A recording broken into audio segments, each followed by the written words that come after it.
जय हिंद। इस वीडियो में हम लोग रासायनिक समीकरण के बारे में समझते हैं। रासायनिक समीकरण क्या है, वो कितने प्रकार के होते हैं, इस सब के बारे में समझते हैं।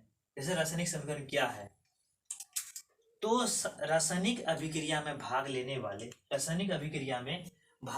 वाले पदार्थों के संकेत, उसका सिंबल होता है संकेत, और अनुसूत्र की सहायता से संक्षिप्त रूप दिया जाता है, संक्षिप्त निरूपण किया जाता है। इसे हम रासायनिक समीकरण कहते हैं। जैसे हाइड्रोजन का संक्षिप्त रूप क्या है? हाइड्रोजन का H होता है और क्लोरीन का Cl होता है। तो यही हाइड्रोजन और प्लस क्लोरीन, हाइड्रोक्लोराइड यहाँ लिखे, इसी का संक्षिप्त रूप, इसी का छोटा सा रूप, संक्षिप्त रूप H2 + Cl2 बराबर 2HCl। तो इसमें जो भाग लेने वाले हाइड्रोजन का संक्षिप्त रूप संकेत H होता है, क्लोरीन का Cl होता है, इस तथा हाइड्रोक्लोरीन का होता है HCl। तो जो भी इस रासायनिक अभिक्रिया में भाग लेता है, उसके संकेत और अनुसूत्रों की सहायता से संक्षिप्त रूप जो देते हैं, उसे ही रासायनिक समीकरण कहलाता है, और कुछ नहीं है। हाइड्रोजन का H होता है संकेत, और क्लोरीन का Cl होता है, और हाइड्रोक्लोरीन का होता है HCl, अनुसूत्र होता है HCl। इसी को हम रासायनिक समीकरण कहते हैं। जैसे कि मैग्नीशियम प्लस क्लोरीन, तो मैग्नीशियम होता है Mg, क्लोरीन का Cl, तो MgCl2 बराबर क्या होगा? MgCl2। ये मैग्नीशियम क्लोराइड का अनुसूत्र होता है। तो इस अभिक्रिया में जो भी तत्व भाग लिया, उसका संकेत की सहायता से इसका संक्षिप्त रूप दिए, इसी को हम रासायनिक समीकरण कहते हैं। और रासायनिक समीकरण लिखने का तरीका क्या क्या है, नियम क्या है? तो पहला नियम इसका ये है कि अभिकारक को, जो उसमें रासायनिक अभिक्रिया में भाग लेगा अभिकारक, उस अभिकारक को समीकरण के बाईं साइड लिखते हैं, लेफ्ट साइड, बाईं साइड लिखते हैं।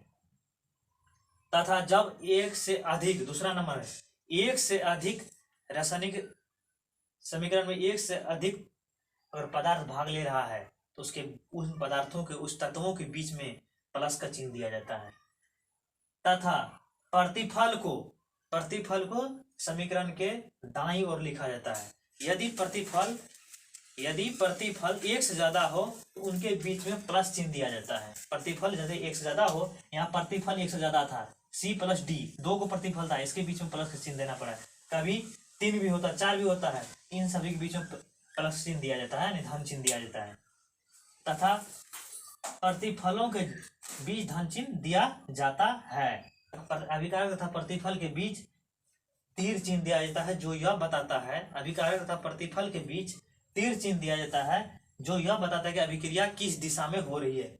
अभिकारक तथा प्रतिफल के बीच तीर का निशान दिया जाता है, जो यह बताता है कि अभिक्रिया किस दिशा में, किस डायरेक्शन में हो रही है। जैसे यहाँ देखिए, ए और बी दो अभिकारक थे, जो रिएक्शन करके C + D बनाए।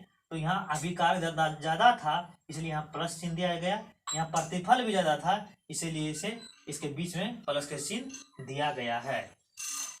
रासायनिक समीकरण में इसी नियम को पालन किया जाता है। रासायनिक समीकरण में इस नियम को पालन किया जाता है। आप इसका स्क्रीनशॉट ले सकते हैं। चलिए, अब हम लोग जानते हैं कि रासायनिक समीकरण कितने प्रकार के होते हैं। तो रासायनिक समीकरण 2 प्रकार के होते हैं। एक होता है संतुलित रासायनिक समीकरण, बैलेंस केमिकल इक्वेशन। दूसरा होता है असंतुलित रासायनिक समीकरण, मतलब अनबैलेंस्ड केमिकल इक्वेशन। तो बैलेंस इक्वेशन में क्या होता है कि इसमें क्या होता है, समीकरण के दोनों तरफ, मतलब कि समीकरण के दोनों तरफ, कहने का मतलब ये है कि ये समीकरण हुआ, इसका ये दोनों साइड और ये साइड और ये साइड, दोनों तरफ एलिमेंट्स के, यानी परमाणु तत्वों के परमाणु संख्या बराबर होते हैं, इसे संतुलित रासायनिक समीकरण कहते हैं। मतलब कि जिस रासायनिक समीकरण के दोनों तरफ तत्वों के परमाणु की संख्या समान होती है उसे हम संतुलित रासायनिक समीकरण कहते हैं। जैसे यहाँ H 2 गो है, इधर भी H 2 गो है, इधर क्लोरीन 2 गो है, इधर क्लोरीन 2 गो है, ये संतुलित है, ये संतुलित है। जैसे हाइड्रोजन यहाँ 1 गो है, 2 गो है, यहाँ भी हाइड्रोजन 2 गो है, तो यहाँ H2O, मतलब कि यहाँ ये असंतुलित है, इसको संतुलित करना होता है। ये असंतुलित था, संतुलित करना पड़ा। यहाँ हाइड्रोजन 4 गो है, यहाँ भी हाइड्रोजन 4 गो है, ऑक्सीजन 2 गो है, तो यहाँ भी ऑक्सीजन 2 गो है। और दोनों समीकरण के दोनों तरफ परमाणु की संख्या जब समान होती है उसे संतुलित रासायनिक समीकरण कहा जाता है। अब दूसरी तरफ आता है कि असंतुलित रासायनिक किसे कहते हैं। असंतुलित रासायनिक समीकरण क्या है? तो जिस रासायनिक समीकरण के दोनों ओर तत्वों के परमाणु की संख्या, जिस रासायनिक समीकरण के दोनों तरफ तत्वों के परमाणु की संख्या समान नहीं होते हैं, बराबर नहीं होते हैं, तो ऐसे रासायनिक समीकरण को असंतुलित रासायनिक समीकरण कहा जाता है। ऐसे रासायनिक समीकरण को असंतुलित यानी अनबैलेंस्ड केमिकल इक्वेशन कहा जाता है। जैसे यहाँ देखिए हाइड्रोजन इधर 2 गो है, इधर 2 गो है, बराबर तो है, लेकिन ऑक्सीजन यहाँ 2 गो है, इधर ऑक्सीजन 1 गो है, ये बराबर नहीं है, इसलिए संतुलित रासायनिक संतुलित ये नहीं है, ये असंतुलित है। यहाँ हाइड्रोजन 2 गो है, क्लोरीन 2 गो है, लेकिन यहाँ हाइड्रोजन भी 1 गो और क्लोरीन भी 1 गो, इसलिए यह असंतुलित है। इधर हाइड्रोजन 2 गो था, क्लोरीन भी 2 गो था, इस साइड सब 1 गो है, इसलिए ये बराबर इस साइड नहीं है, इसलिए यह समीकरण असंतुलित है। इसे हम असंतुलित रासायनिक समीकरण कहते हैं। इसे हम असंतुलित रासायनिक समीकरण कहते हैं। अब आते हैं हम लोग इसको बैलेंस कैसे किया जाता है। रासायनिक समीकरण को बैलेंस हम कैसे करें, अनबैलेंस को बैलेंस कैसे करेंगे, चलिए देखिए नेक्स्ट। चलिए अब यहाँ देखिए, यहाँ एक समीकरण है, इसको संतुलित करना है। यहाँ एक समीकरण है, इसको संतुलित करना है। Mg + HCl से बना के MgCl2 + H2 बना, इसको क्या करना है, संतुलित करना है। संतुलित करना है, तो इसको संतुलित कैसे करेंगे? तो सबसे पहले हम लोग एक चार्ट बनाते हैं। यहाँ एलिमेंट्स नेम लिखते हैं, यह लेफ्ट साइड, इधर राइट साइड, तो लेफ्ट साइड इधर राइट साइड। तो पहले क्या है, Mg है, फिर क्या है, Cl है, क्लोरीन, फिर हाइड्रोजन है। बायां साइड हाइड्रोजन, बायां साइड मैग्नीशियम जो है 1 गो है, दायां साइड भी 1 गो, ये तो समान है। क्लोरीन इस साइड 1 गो है, बायां साइड 1 गो है, लेकिन दायां साइड 2 गो है। हाइड्रोजन 1 गो है इस साइड, ये साइड 2 गो है, इसलिए इसको आप संतुलित करना है। तो कैसे हम लोग संतुलित करें, इसे कैसे करें, आइए देखते हैं। क्या है, Mg, ये तो बराबर, इसको कुछ नहीं करना है, प्लस हाइड्रोजन इस साइड 2 गो है, तो इधर भी 2 लगाना, कोफिशिएंट 2 लगा देते हैं, कोफिशिएंट 2, HCl 2HCl। अब इधर से MgCl2 + H2। अब इधर भी मैग्नीशियम, इधर 1 गो, इधर 1 गो, इधर 2 गो हाइड्रोजन, तो इधर 2 गो हाइड्रोजन, इधर 2 गो क्लोरीन, तो इधर भी 2 गो क्लोरीन। अब ये संतुलित हो गया। जैसे देखिए यहाँ पे, इधर एलिमेंट्स नेम, इधर लेफ्ट, इधर राइट, तो मैग्नीशियम 1 1, क्लोरीन इस साइड भी 2, ये साइड भी 2, दायां साइड भी 2, बायां साइड भी 2, हाइड्रोजन दायां साइड भी 2, बायां साइड भी 2, सभी दोनों तरफ सभी तत्व बराबर है, इसलिए संतुलित है, इसलिए संतुलित अब हो गया। चलिए दूसरा देखते हैं, इसको हम लोग संतुलित करते हैं। जैसे कि aluminium left side 1, right side 1, chlorine left side 3, right side 2, left side 3 है, राइट साइड यहाँ 2 है।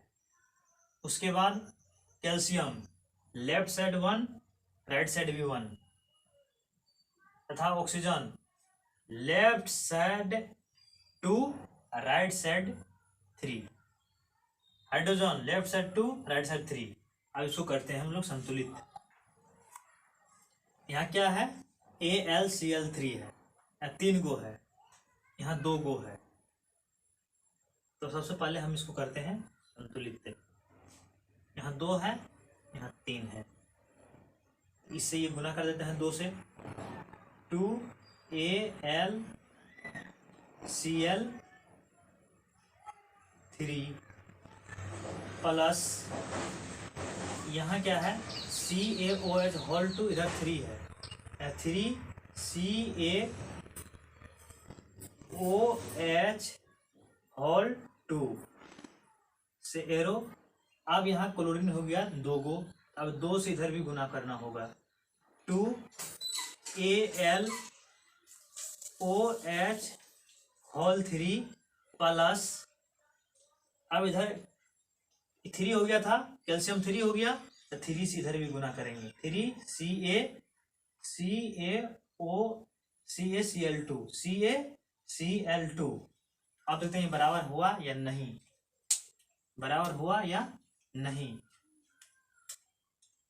जैसे फिर देखिए यहाँ पे एक बनाते हैं, ये लेफ्ट हुआ, ये राइट हुआ, इसको ये लेफ्ट हुआ, ये राइट हुआ, ये एलिमेंट्स नेम Al, उसके बाद Cl, Ca, फिर O, फिर H। अब इसमें देखते हैं, Al ये साइड 2 गो है, ये साइड 2 गो, राइट साइड देखते हैं तो 2 गो, ठीक है। उसके बाद ये 2 से 3 गुना होगा, 3 गुना 6 गो Cl लेफ्ट साइड हुआ, 6 गो Cl लेफ्ट साइड हुआ, तो राइट साइड का गो Cl है, राइट साइड 3 और 6 गो इस साइड भी हो गया। उसके बाद क्या आया है, कैल्शियम Ca इक्वल 3 गो है, लेफ्ट साइड 3 गो, तो राइट साइड भी 3 गो। Oxygen left side 6, left side 6, तो राइट साइड भी 6।